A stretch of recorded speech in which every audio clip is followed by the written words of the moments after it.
Selamat malam teman-teman. Indonesia darurat korupsi atau juga maling. Terjungkalnya Febri Adriansyah membangun harapan di mata banyak orang. Tentunya Febri adalah seorang tokoh yang berada di jantung penegakan hukum negeri ini. Kalau sekarang dia ditersangkakan, ini menunjukkan bahwa bisa jadi penegakan hukum kita Indonesia tak pandang bulu. Tajam ke bawah, tajam juga ke atas, bukan sebaliknya.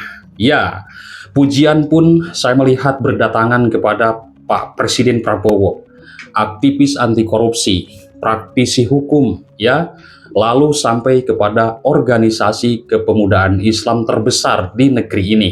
Sama-sama mengacungkan dua jempol terhadap Pak Presiden Prabowo. Presiden Prabowo ini dianggap sebagai seorang pimpinan orkestrasi untuk memenjarakan Febri sang koruptor ini. Ya, harus kita akui teman-teman, Febri ini bukan nama sembarangan.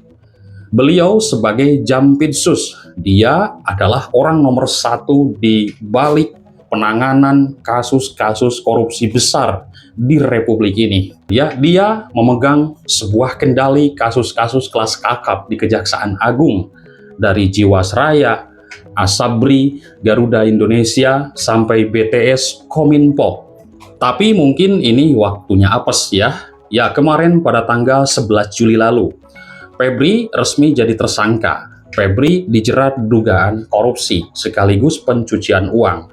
Setidaknya dalam 3 perkara sekaligus. Pertama adalah PT Asabri, PT Krakatau Steel, dan juga diduga korupsi pasokan batubara untuk PLN.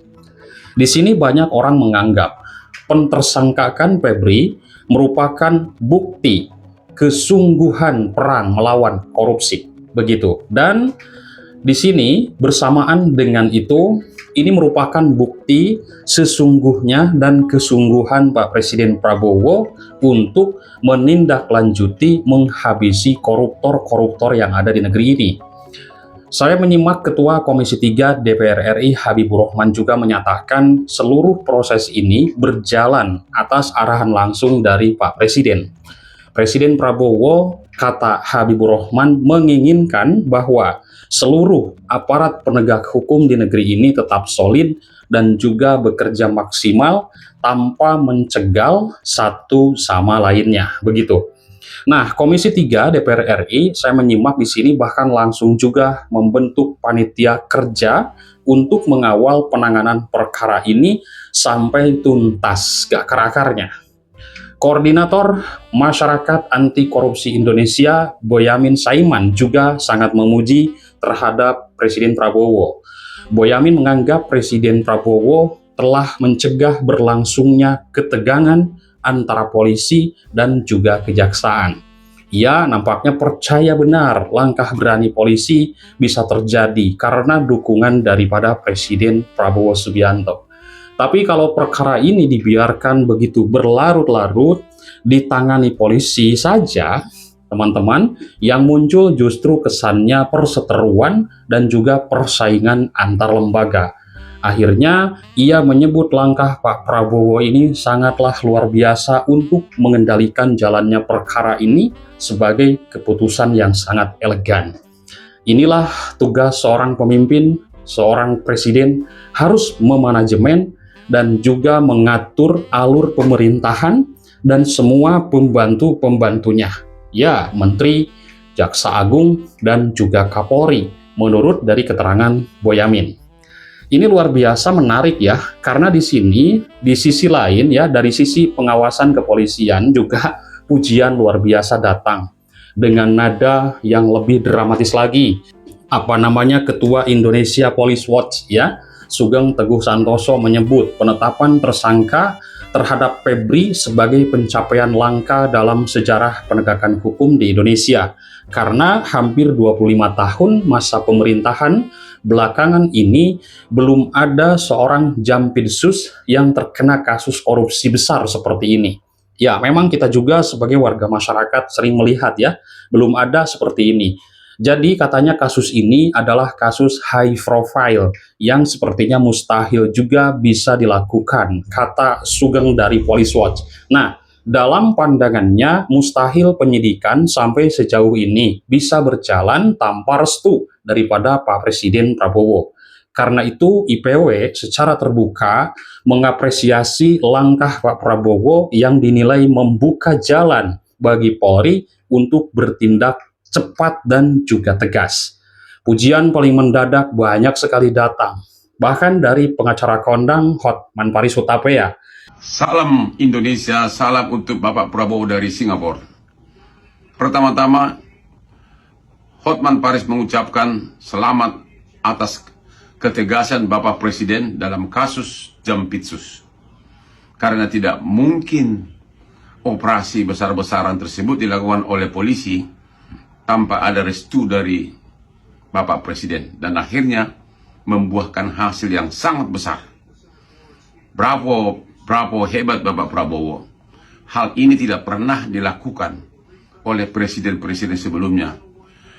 Justru Bapak Prabowo lah yang membuka mata kita betapa parahnya keadaan negara kita, kerugian negara, dan kerugian ratusan BUMN dan BUMD. Bapak Prabowo lah yang berhasil membongkarnya.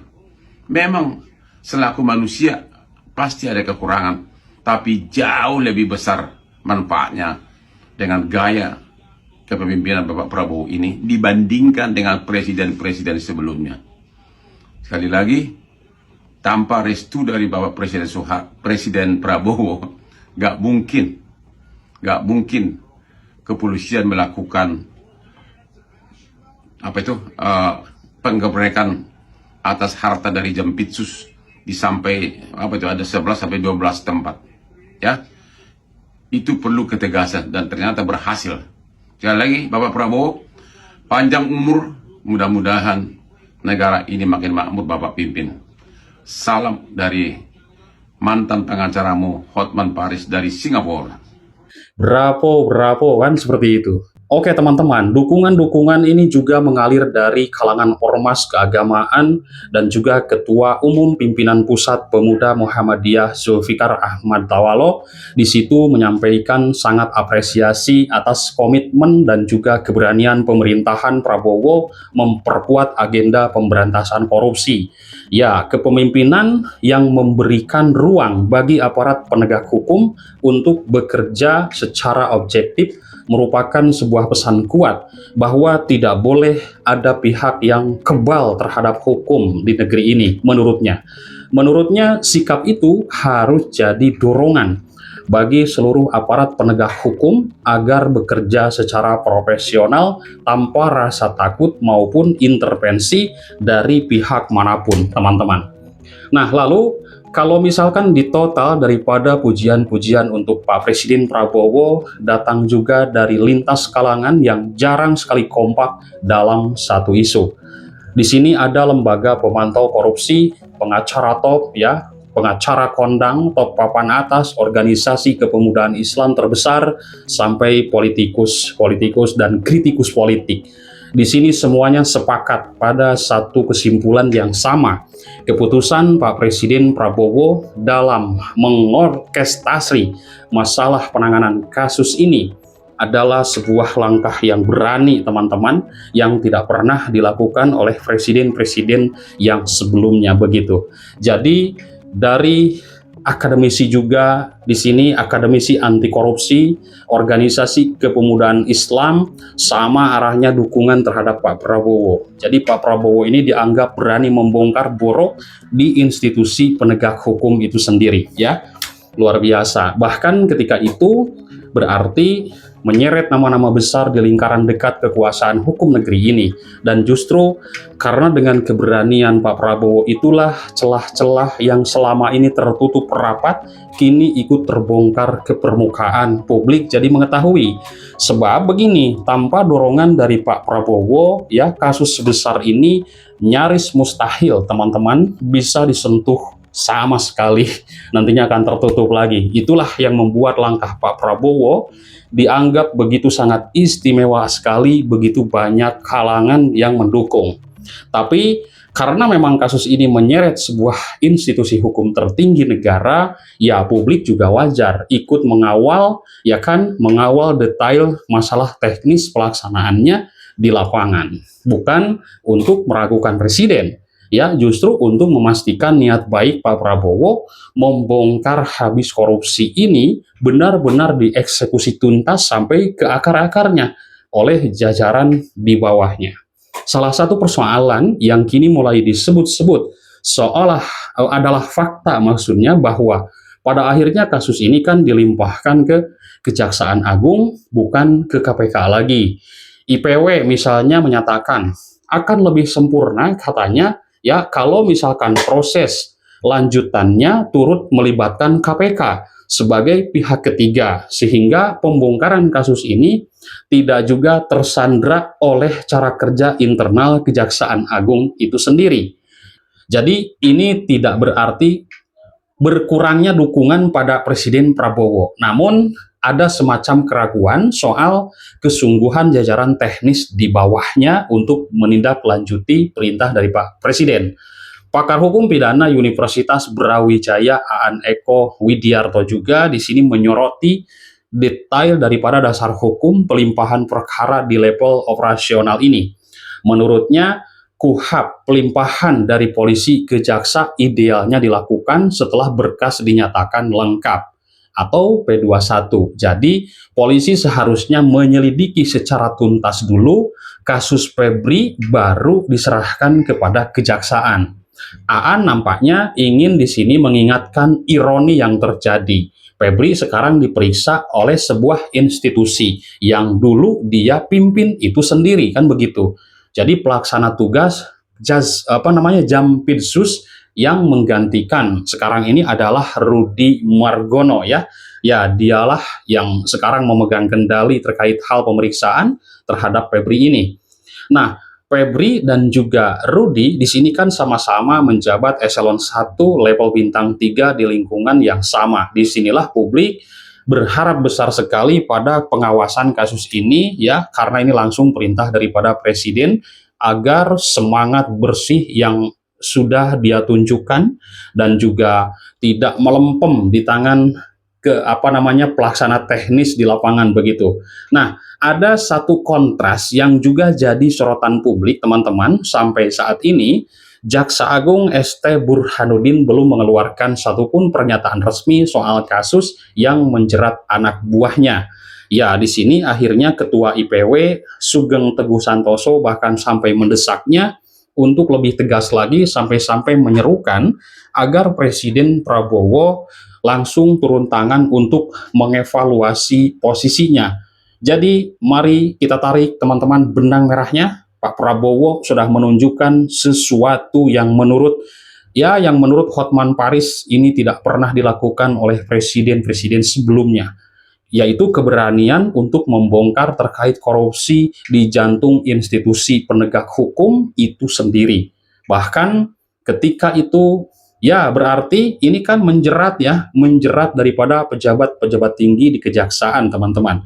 Jadi pujian-pujian datang daripada kalangan terhadap Pak Prabowo. Lalu pujian dari Maki Hotman Paris, pemuda Muhammadiyah juga. Bukan basa-basi lagi ya teman-teman.